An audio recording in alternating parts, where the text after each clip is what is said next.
What's his deal? We don't know. We just try to avoid him. He's a homeschooled kid. Oh. Hi, I'm Bryson, and I was a homeschooled kid, and... That explains a lot. How did I not see it earlier? See? Told ya.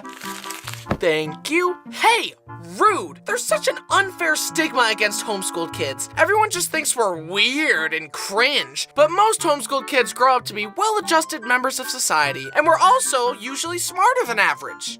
Usually. Weird homeschooled kid is a reductionist stereotype that puts people like me in little boxes. You did pick the right box, though, I will admit. Looks like I do fit the stereotype there. Add it to the list right under dumb blonde. I was homeschooled until the 6th grade, and in all honesty, it was a great fit for me. According to this personality test I took, I am 96% introverted, so the calm of my home was a much better learning environment for me. My mom even had me try public elementary school, and I really didn't like it. Large crowds of people just inflict psychic damage on me or something.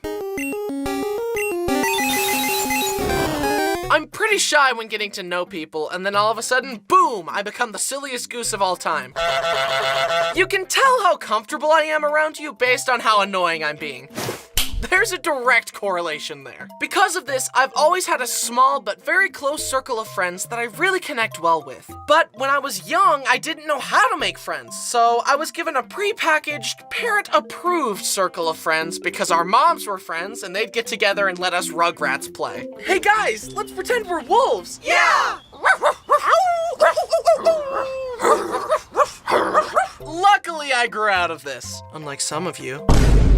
My mom did a great job teaching me. She made learning fun with field trips and games, and the one-on-one teaching worked very well for me. I couldn't do what she did. I'm horrified by how quickly my future kids' math homework will be beyond my knowledge. Instead of experiencing the rite of passage of crying at the kitchen table as their dad tries to help them with their math assignment, they'll have the unique experience of crying with their dad about the math assignment. What is 7 times 6? I'm genuinely asking. I don't know what it is. I don't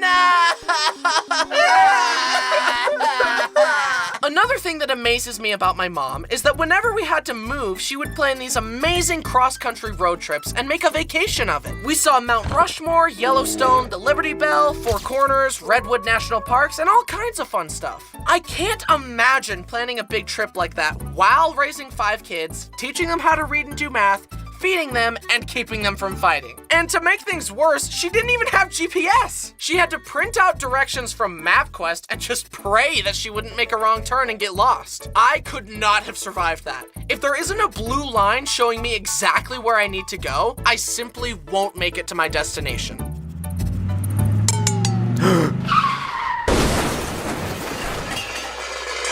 People often think that homeschooled kids are really good at math and science, but really bad at social interaction. Unfortunately, I'm just bad at both of them. And I know I'm not the only one who feels inadequate watching those documentaries about gifted kids. They're all like, at age 2, he was already speaking English and Spanish fluently. By age 6, he already graduated high school valedictorian. And by age 10, he had a doctorate in neuroscience and astrophysics. And just last month, he earned a Nobel Prize. If someone made a documentary about me, it would be more like, at age 2, he finally learned to walk. By age 6, he learned how to not spill chocolate milk. And by age 10, he was already drawing silly little pictures. The only time I remember being good at something in real school was a geography test, because my mom taught me a handy song to remember all 50 states. And I was also good at Punnett squares. So, if both your parents have the AB positive blood type, you having the O negative blood type doesn't make sense. This means either you have a mutated gene,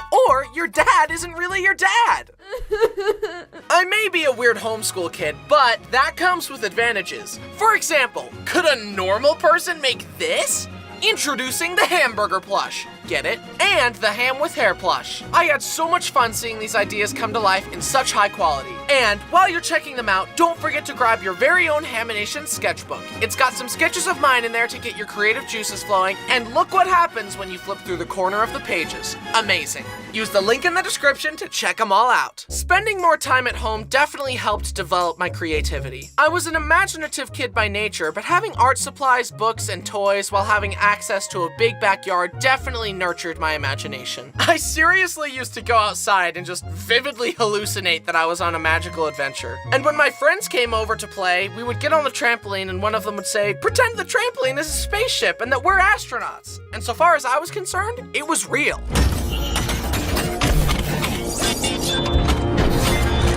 All right, cadets. Today we're gonna be doing hyperspace training. Be sure to follow all protocols before charting a course. Cadet Josh, take the wheel. Okay, I'll take us to the stuffed animal galaxy. Boop. You fool! We can't get to the stuffed animal galaxy directly. We'll have to make a detour in the petting zoo galaxy to avoid the cookie crumb asteroid belt. If we go straight there, the asteroids will destroy the ship. The controls are jammed. I can't turn it off. We're gonna crash. Everyone, get to an escape pod. Access denied. The escape pods are locked. It's too late. You fool! You've killed us all! No! Kids, you okay? Can't you see that the spaceship exploded and we're dead now, Mom? Oh, that's nice. But my imagination did not stop there. I used to grab a bowl from the kitchen, go outside, gather an assortment of nature's finest materials into a bowl. Grass, leaves, herbs, berries, you name it. And I would pretend I was brewing a magical potion. Mom, drink this. It'll turn you into a giraffe. No thanks. I'll just stick with my sandwich. Fine, I'll drink it. Bryson, don't! Wow, it really worked.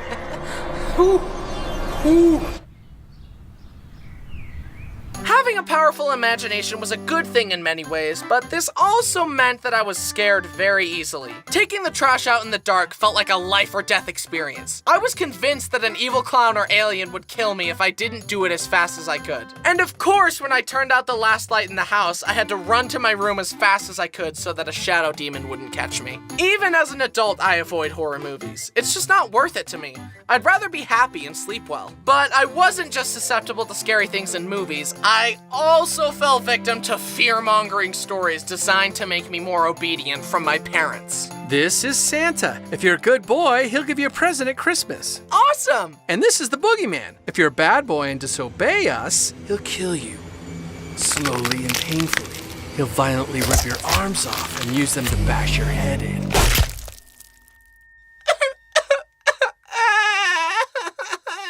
My dad really told me that if I played too many games on the GameCube, that it would take over my mind and I'd never be able to stop playing. This scared me to my core, and it's the reason I didn't start playing a lot of video games until I was 14. But there is something to be said about how good it was for me to play outside all the time. I am grateful that I didn't fry all my dopamine receptors with an iPad at age 5. Instead, I spent my time in glorious nature eating dirt. Having fictional fears that never came true was one thing, but even the real life stuff that I was scared of never came true. I honestly thought I would be on fire way more than 0 times. What's the point of knowing stop, drop, and roll if I never get to use it? Quicksand, tornadoes, the Bermuda Triangle, and piranhas haven't been an issue either. What I should have been scared of was housing prices and taxes. No one warned me about that. When I was 5, I was wasting my time watching Thomas the Tank Engine when I should have been investing in real estate. I probably could have purchased this house for 6 Lincoln Logs and a stick of gum, but now it costs $2 million. I'm such an idiot. But I digress. Plus, I'm not dead yet. The quicksand and tornadoes still have a chance to get me. While at school, my house, my teacher, my mom, would give me writing assignments. One of these assignments requested that I write a sentence with at least 50 letters in it, but I decided that was too hard. So to make it easier on myself, I wrote this. Look, Mom, it has 50 letters, just like you said. Even then, I was such a creative problem solver, but for some reason, my mom called it cheating. My mom even sent me to this art class at this lady's house with my friends, and she gave us all kinds of fun projects like paper mache, watercolors, and collages, etc. I'm so glad I developed a love of art at such a young age, because art is such an amazingly fulfilling hobby, and I'm so lucky to be able to do it as a job. And now, I have an amazing superpower. I can imagine anything I want and make it real by drawing it. See? But one of my art projects backfired badly. I decided that the next time I visited my friends that I wanted us all to pretend that we were Sonic characters. My brother Brody had shown me how to draw Sonic, so I drew a bunch of Sonics with different props and different colors. I basically drew a bunch of Sonic OCs. Do not steal. And I wanted to staple the papers together into a book so that I could bring it to my friend's house and we could all pick which one we wanted to pretend to be. I grabbed the stapler and I stapled it directly onto my thumb. And at that moment, I finally understood why cartoon injuries were animated like this. Because that's how it felt. My finger has a heartbeat. Like I said earlier, it was fun to play with the other homeschooled kids. But a frustrating part was that I was usually the one to pitch the game that we should play next. And it usually went something like this. How about we play tag? No. How about we play wizards? No. How about we play hide and go seek? I'll only play if Jenna plays. I'll only play if Rachel plays. I'll only play if Josh plays. Please just say yes, Josh. Everything is riding on you. I don't want to play. But then it was time to move again. I said goodbye to my friends, we did another cross-country road trip, and arrived at our new house in California. I made some new friends in the neighborhood, and it was time for me to take on public school. And I hated it. But it's okay to hate things, it builds character. Plus, my grades were really good if we're going by golf rules. And having my friends with me made it a lot easier. And now I am a very well-rounded, well-adjusted, socially adept young man.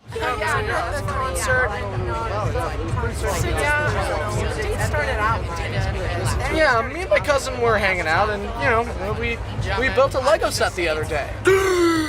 You like Lego? I love Legos. Did you know that Lego was invented in 1932 in Denmark by a man named Ole Kurt Christiansen? Originally, they were just wooden toys, but eventually they started making interlocking plastic bricks to create a system in which all their toys could be linked together. Despite many hardships, including their factory burning down, Ole and his family persevered and continued to manufacture the unique brick system. Then in 1978, the Lego minifigure as we know it was created. Minifigures are a high-value collector's item. In fact, a recent study showed that buying Lego sets was a better investment than the stock market because of how well they hold their value. This means that buying and building Lego sets isn't just a fun hobby, it's a smart way to use your money. Guys, thanks for watching. Don't forget to check out those new plushies and the sketchbook before you go. Thanks to my amazing team as always for their fabulous artistic skills. Go show them some love. While you're in the description, consider supporting the channel on Patreon for behind the scenes looks into the video creation process. Anyway, being homeschooled was cool, I guess. My mom did a much better job of it than I would have, and I did ultimately graduate high school. Barely, and then drop out of college. Let's change the subject. Anyways, don't forget to unsubscribe and hit that dislike button and share the video with no one. Yeah, I said it. Didn't see that one coming, did you? I'm unpredictable like that. You never know when I'm gonna